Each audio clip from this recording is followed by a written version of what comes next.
Hi there, Greg Page, the original Yellow Wiggle here, and you're listening to the Savvy Dentist Podcast.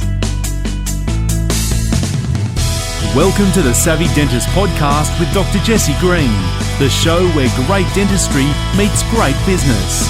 Listen in each week as we bring you an inspiring person who will share their story, ideas and business techniques to help you create a practice and a life you love. And now introducing your host, Dr. Jesse Green. Hello everyone, it's Jesse Green here. Welcome back to SavvyDentist.com and to the Savvy Dentist Podcast. It's great to have your company for another episode of the show. Now, my guest today really needs no introduction. He is best known as one of the founding members of one of Australia's most successful bands. He's toured the world, played to packed arenas. He's the driver of the big red car. He's got a wonderful friend called Dorothy. He's the wearer of the yellow skivvy. And of course, I'm referring to the one and only Greg Page from the Wiggles. Welcome, Greg. Thank you so much for taking the time to come and hang with us today, mate. Pleasure. Thanks for having me, Jesse. Greg, you know, the Wiggles, I think every parent, every child knows the Wiggles. I certainly grew up with our kids, you know, listening to all of your music, watching the DVDs as it was back then. I could probably recount all the songs. You know, as I was telling my kids that we're talking today, my social credit has certainly gone up a few notches, so it's good to talk to you. Thank you. It's good to be with you, mate. Mate, I'm curious to ask about your background, because in my research for you, you're a multi-instrumentalist, as I understand it. You can play guitar, drums, keyboard, you obviously sing. What was life in the Page household growing up? Was it always musical? What was it like growing up? Yeah, it was always musical for me. And when you say I can play all those instruments, I can play them all, but very badly, very marginally. But I enjoy it. And I think that's the thing with music. I've always enjoyed music. And music is there to be enjoyed, right? Music is a way of connecting with your emotions and connecting with other people.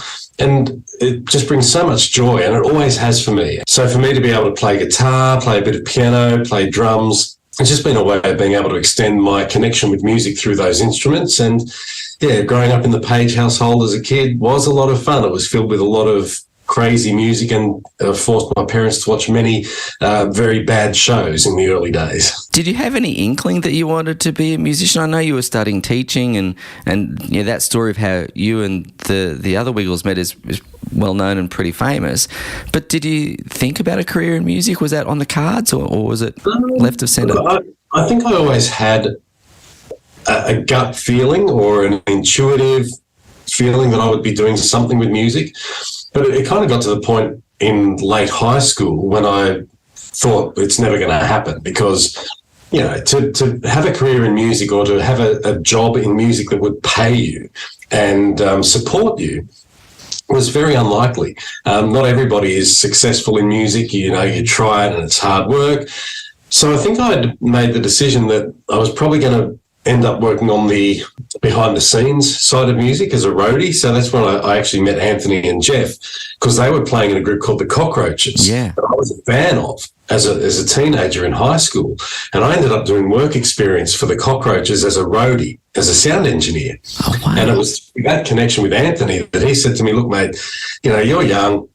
You're not going to be wanting to be a roadie when you're 50 years old. Is there something else you want to do? And I said, well, look, if anything, I'd probably like to be a teacher, because growing up as a child, a lot of my teachers brought music into the classroom with a guitar and they'd sing to us. And to me, that connection with music as a child was really important. So I thought, well, if I could do anything with music, then as a teacher, that would be one way of being able to inject music into people's lives. So Anthony said, well, I'm doing early childhood teaching. You should come and check this course out.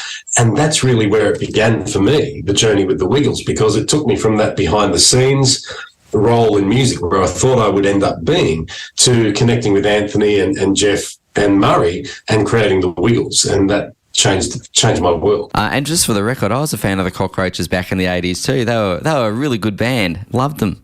For me, what it was with the Cockroaches was that they were a good, fun, clean, wholesome band that was just about enjoying music. And to me, that's what music was for. It was to enjoy. And the vibe that they had when they performed live was so energetic and so full of life that it was just contagious, the fun that they had. And I think some of that energy carried over into the Wiggles, and we had a lot of fun in the Wiggles with what we did. So what were those early days like as the Wiggles? You know, you started off, I mean, did you know that it was going to be a big success? I mean, what was it like? Oh, well, it was just fun, and that's all we did it for. We just wanted to have fun and make music fun for kids. And, you know, our main goal was to create developmentally appropriate entertainment for children, which meant because we were studying early childhood teaching, we learned a lot about child psychology and what was appropriate for kids. So all we wanted to do was create songs that were appropriate for kids, and we had a lot of fun doing it. And I think it's because of a number of reasons, you know. But look, it was hard work. It wasn't an overnight success. No. But the fact that it was fun meant that we stuck at it. I mean, if you took 4 other blokes and said, we want to pay you to go out on the road and do this, they'd have given up because it was hard work. It wasn't fun if you weren't into it. If you were doing it just to make money, you'd be giving up because there wasn't money in it in those early days. And so because we did it for the right reasons, that's why it became successful. We had the right formula and we had the right motivation behind what we did. It's really interesting because I've seen some of the early photos of you guys, and I think, you know, one of the photos I think is with Anthony wearing a spotty top, or maybe it's you wearing the spotty top, and there's no sign of skivvies, there's no primary colours, there's no any of that sort of stuff. When did all of that come about? And was that by design, or was that just something that happened organically? It was by design, and luckily it happened only after about a year of wearing those awful shirts that we wore in the first album cover. So those shirts that you described, the spotty, colourful ones, they were only there for about a year. Then when we did our second album in 92, somebody, I think it might have been our manager at the time, he raised the question, well, what's your look going to be for the second album? And I think it was Anthony that said, let's go with primary colours on top, just bold colours and black pants. And that's when the look changed, and that's when it stuck to, you know, the 4 colours that we had. And the iterations of those skivvies changed over the years, but the colours remained. And it was, you know, a really good thing because it became a way of kids being able to identify each wiggle without having to know their name. And today, you know, the band has gone through so many different versions that there's still those 4 colours, even though they're actually worn by 2 people at a time. There's 2 purple wiggles, 2 blue wiggles, 2 yellow and 2 red, 2 whatever colour I left out there. But you get the point, right? It's about the colours, not the people.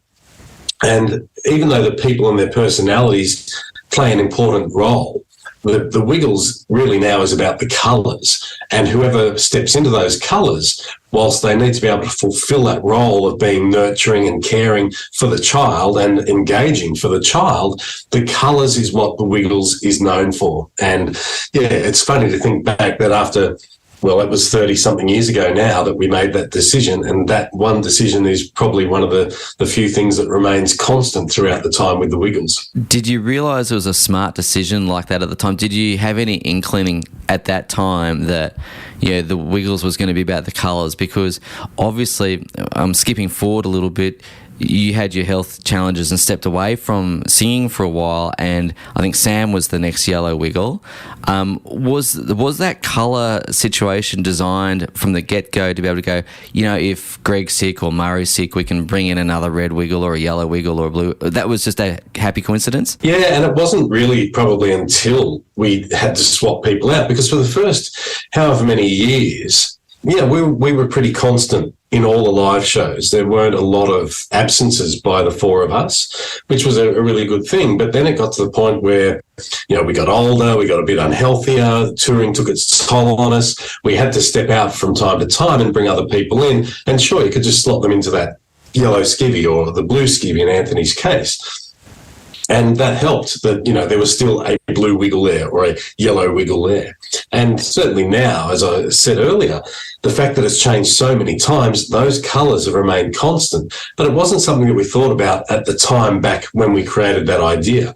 The creation of the solid colours was really just from a visual perspective of what would look good and what would engage kids. Yeah, it's amazing. I think it's really, really clever. Obviously, you know, the benefit of hindsight being a wonderful teacher, it's given that band so much flexibility to change the lineup as circumstances require. And I think there's some good business lessons in there as well. You know, it's not being attached to an individual, in our case, an individual dentist. It's the practice. How do we build that flexibility into the workforce so that, you know, if it's one dentist or another. It's, in our world, maybe not skivvy colours, but the same kind of idea, right? So it's a really useful thing. Yeah, it's about building a culture, and a culture that connects with your customers. In our case, it was an audience, but they were customers, right? And we had to build that culture that was going to connect with them. And the foundation of our culture was based on developmentally appropriate entertainment for kids. Yeah. And as long as we held true to that principle, we could do a lot of things around that principle and give us a lot of freedom and try a lot of things that didn't always work, but we were bound to that solid foundation.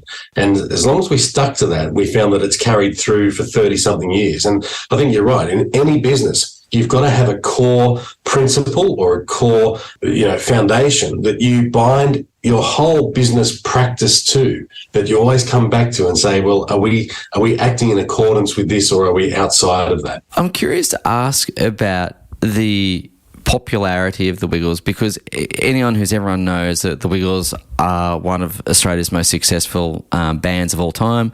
In fact, I was reading, this is going back some years ago, I was reading the list of Australia's most successful entertainers, and you and AC/DC were listed at the top, and I'm thinking, what an interesting juxtaposition that is, right? It's like AC/DC and the Wiggles. Never would I see those on the same list normally. But I'm curious to ask you about when things started to click, when the business side started to click, and what sort of advice did you need to take? What sort of things were you having to consider? Because it's one thing to have the four of you performing and staying true to your culture, but then to be able to turn that into the enterprise that it's become, that's a whole next level of skill set and knowledge and so on. So I'm just curious to ask about that journey. It was a very interesting journey because none of us were really business people. I guess I had an interest in business. Jeff had run some businesses with his brother, so he had a bit of business experience and background.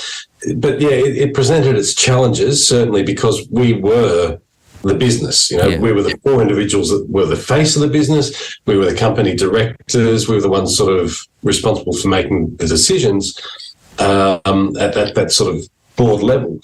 So it grew over time, and we had management in the sort of typical style of band managers. So a band would have a manager who looks after the management of the band, booking the gigs, all those sorts of things. But there was a point where it changed to being more than just managing a band. It became managing a brand. And that's when things had to change for us, and we had to adopt a different model. So that's when we bought an office premises. We employed staff to help us and support us in our roles in terms of being the owners and the directors of the business. And that was a pretty big step. That was around about 96, maybe 95 it might have even been. So about 4 years into our journey, and we were ready to take that step. And from there, it kind of grew and grew and grew again, to the point where now the guys have a big office and studio here in the northwest part of Sydney. They've had that for about, I'd have to say, I don't know, it feels like probably 18 years now. Oh, wow. They've had that one office and studio space, which is flourishing for them, and it served them really well. So that transition from band to brand was really a big learning curve for us, and we learned a lot about the types of people that we needed to engage with to help us grow the brand or the business, and the types of people that we needed to watch out for in that space as well. So it was really interesting. So just on that, the type of people you needed to engage with, who did you have on your team, just in terms of, was it lawyers, accountants? What sort of people were making up that team for you? So in the early days, it was Anthony's brother Paul had left his job that he was doing, and he came on as like an office manager. I think in the early days, might have been general manager. I can't remember the exact term. But he was very much in charge of sort of the everyday operations of the business. And we had some staff that sat underneath him. We outsourced some legal advice, legal representation. But we were looking at things like trademarks and a whole lot of things that we'd never done. And it was a new world for us. So we needed good advice. And we got advice from a few different places. I was going to say it's a minefield. It's not a minefield. It was just something that was new to us. But at the same time, very exciting, because whilst we're spending a fortune on getting these trademarks, there was a lot of things that we had to navigate in that space. So, for instance, there were people in other parts of the world that already had some of the trademarks that we wanted. So we had to negotiate how that was going to play out. And I'll give you a really crazy example. Yeah. We had a trademark for a character called Wags the dog. Yep. Now, Robert De Niro made a movie back in, I don't know what year it was, maybe the early 2000s, called Wag the Dog. And so we had to negotiate around that thing, that if he wanted to do merchandise for that movie, Wag the Dog, how that might infringe upon our trademark, Wags the Dog, even though we were for a children's space. So these are the kinds of things that four blokes growing up in Sydney had no idea we'd ever be contemplating. Now, if I'm not mistaken as well, if I've heard this story correctly, Robert De Niro actually came to one of your concerts at one point with his grandchild. Is that correct? No, his son, yeah. And I read a story the other day about De Niro. He's actually a father again, and I think that son is now like in his 20s or something. I read the story, like De Niro's got 7 kids or something, and it spoke about this child who must be in his 20s, and that would have been the one that he brought to our show that day. Oh, fantastic. So full circle, Wags the dog coming to the show, the whole thing.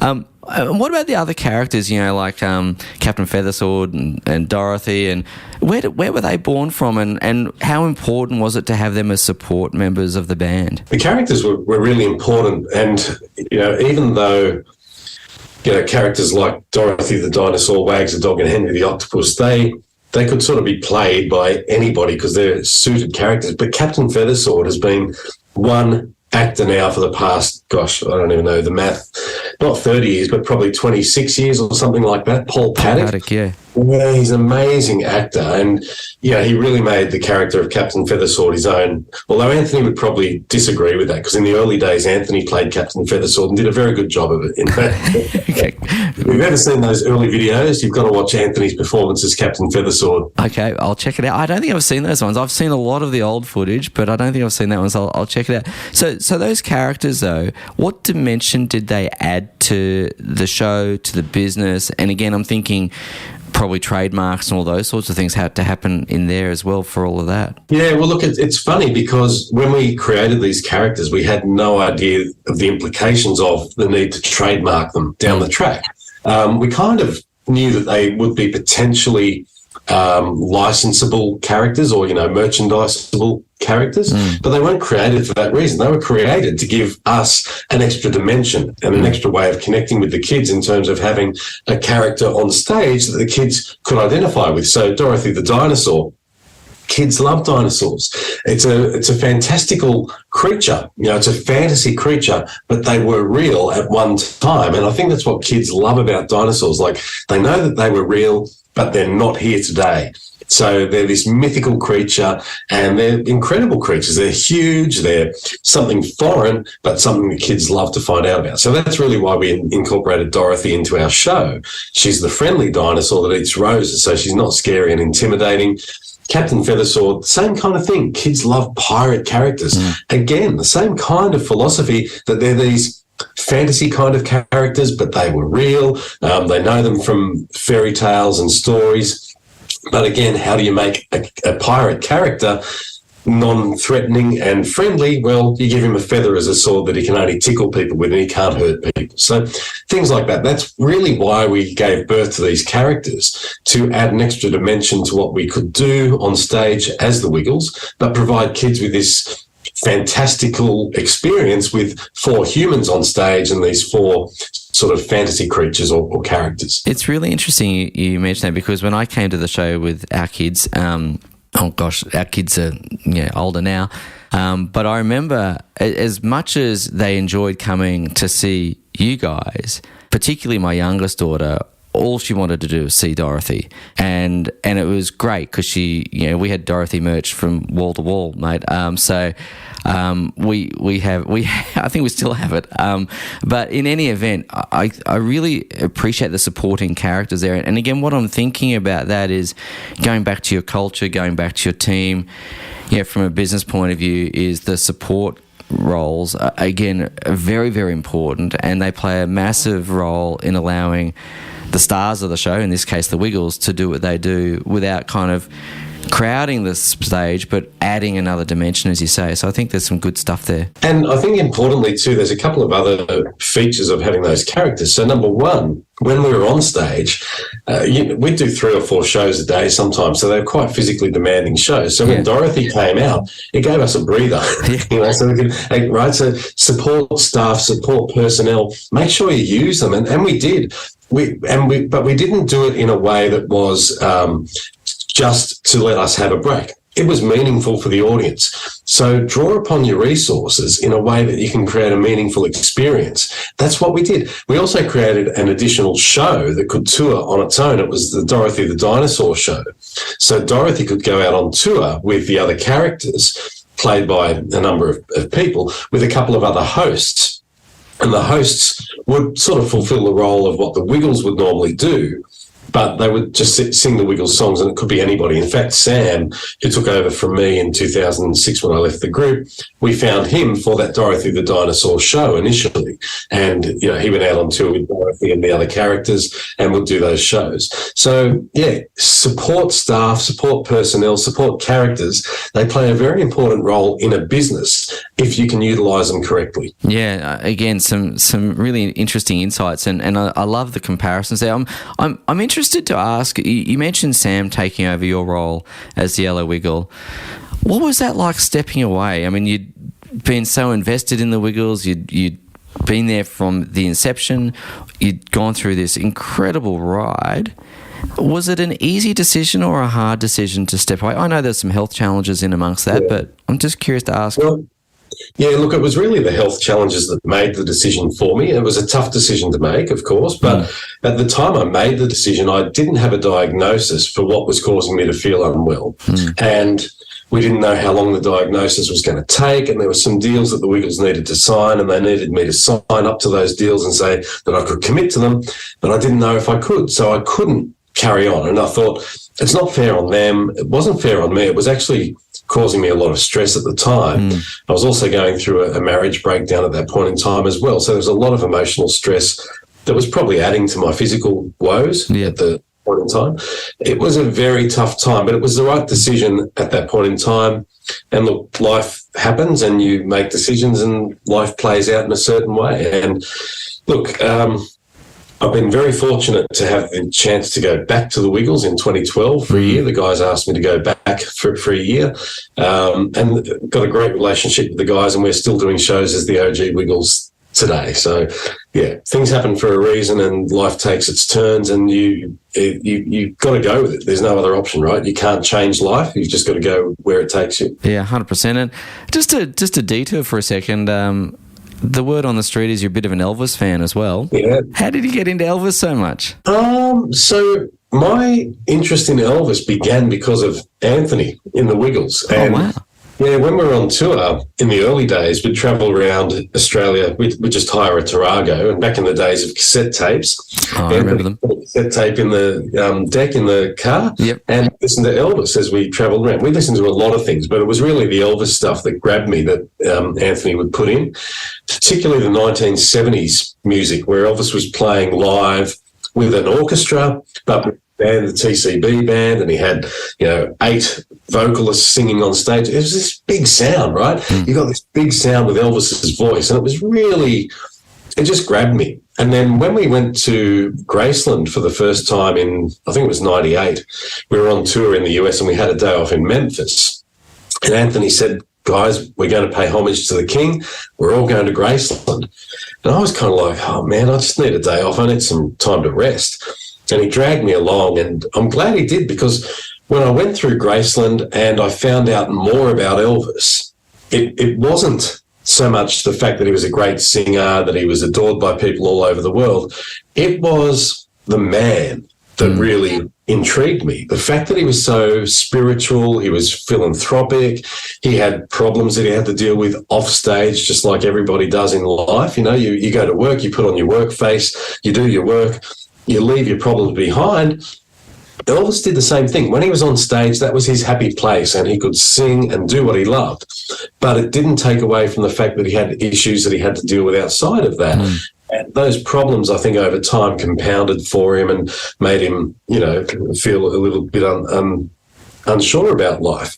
And, it's interesting talking about dentistry, but, Elvis had a dentist that he went to see the day before he passed away. And that trip to the dentist there is known as being his last sort of medical appointment before he passed away. So there's some really interesting things about Elvis in his life, and I connected with his story on a number of levels, and that's really where the interest began. And is it true that you get to the Parks Festival when that's on? Is it true that you're out there doing all that sort of stuff? I go along every now and then. I don't go every year. It's a big festival. It's huge, and it's at a hot time of year out there in Parks. So, when it's middle of January and it's 40-something degrees, you've got all these people running around in their jumpsuits. I don't know how they do it, but I don't dress up like Elvis, so no, I just go. No, sorry, yeah, just to be clear, I know you're not doing that, but I did know you were a fan.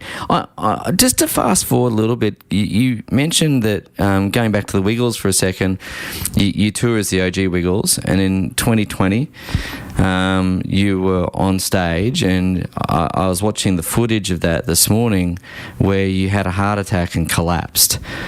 What was that like? What did you experience? And obviously had good people around you to help you and resuscitate you, but what was that experience like? Yeah, well, at the time, it was just like any other show that I'd done that was hard work. And there's been numerous times over the years when if you do a show and it's hard work, you just feel exhausted and you just want to lie down. And that's how I felt. So you correctly said I had a heart attack, which I did. I had a massive heart attack, but that heart attack was so massive that it sent me into cardiac arrest. So heart attack and cardiac arrest are two different things.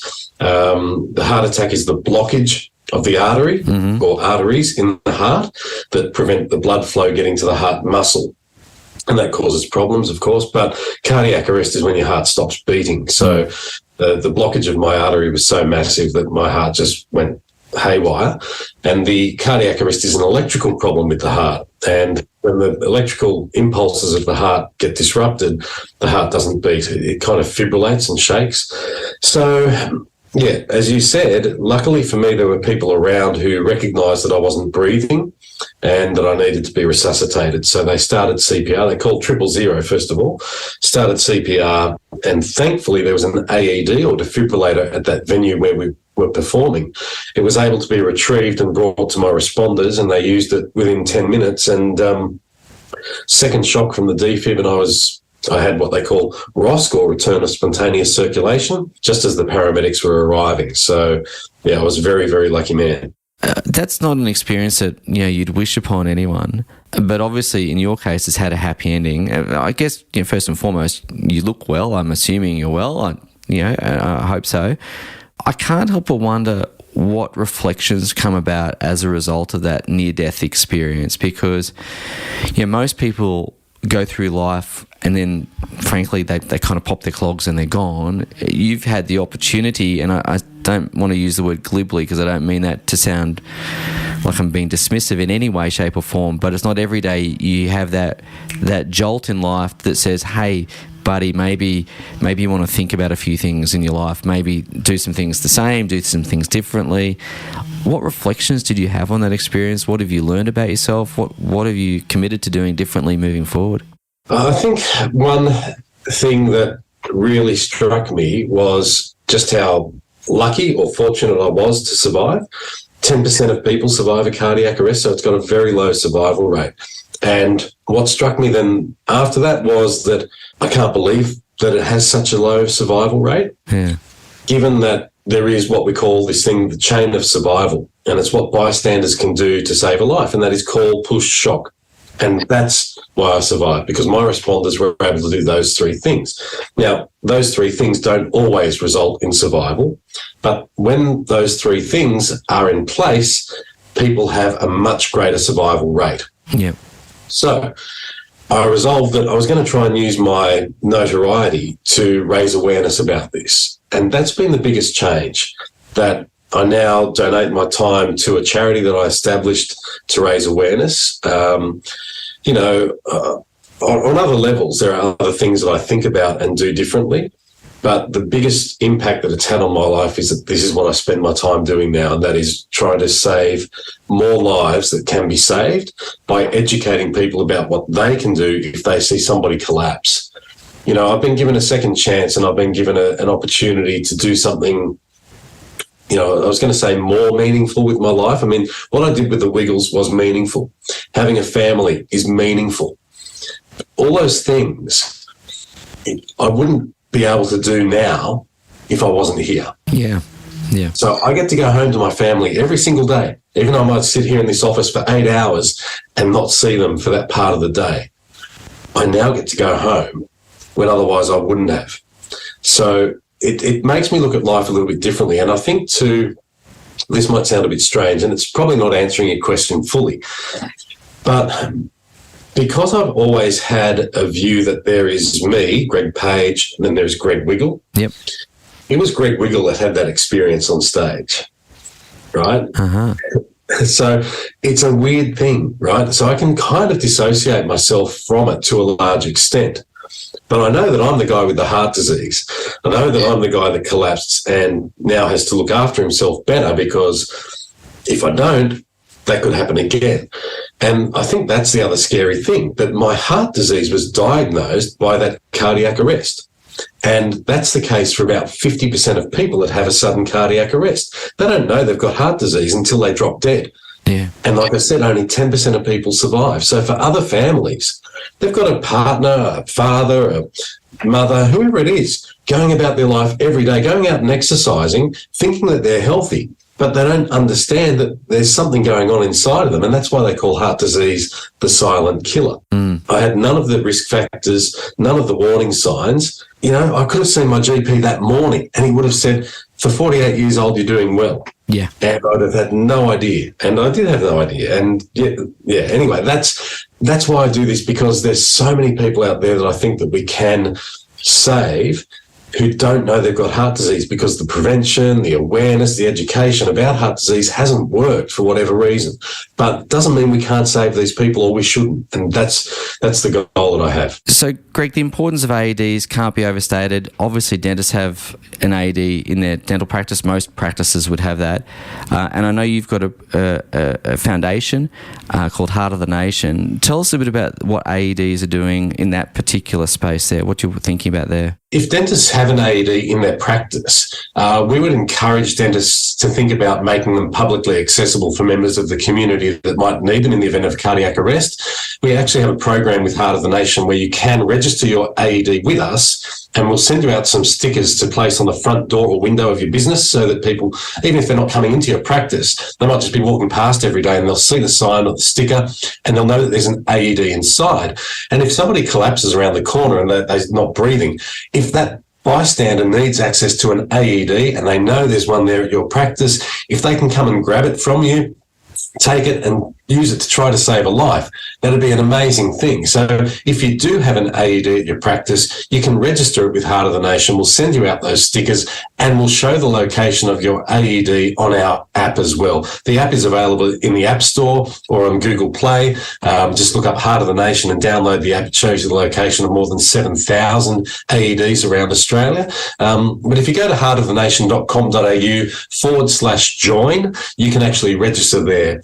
And we'd love to see dentists signing up everywhere. We've actually already got some who have signed up. So if you've got an AED and you're willing to make it publicly accessible to the community to try and save a life, then we'd really appreciate that. And we'd love to get you registered with Heart of the Nation. It is tricky to know whether you are as healthy on the inside as you feel on the outside, right? Yeah, it is. And I think at the moment there is a lot of discussion amongst cardiologists about, well, what can we do? How can we improve this screening? Because you don't really be sending everybody off for a coronary angiogram or a calcium score test. So it's really difficult. And I think that until we really crack that part of it, and even once we do crack that, we're still going to need people to know how to call push shock because people are still going to drop dead. Their hearts are going to stop beating for some reason. It's not always heart disease, in the terms of plaque build up inside the arteries. It's not always that causes the heart to stop. So, I think we're going to be in this space for a long time trying to make improvements. Yeah. Thank goodness there's some good researchers with, good brains putting some effort and thought into that. Yeah, we've covered a lot of territory today, and thank you so much for being so generous with your time. Just as we wrap up, I just wanted to reflect on one or two things about your time with the Wiggles, going back to the beginning of that. One or two questions, if I may. Do you have a favourite wiggle memory? Do you have a favourite experience or a favourite show or something like that you remember as one of your best all-time wiggle memories? Oh gosh, no, I would have many, and it would be really difficult to try and find one off the top of my head. Look, there's so many things that happened throughout my time with the Wiggles. I was only there 16 years, and look, I think my favourite Wiggle memory is just the camaraderie that we had as four guys, building this thing that became a global business, and we had no idea that it was going to do that. We're very fortunate that we were mates to begin with.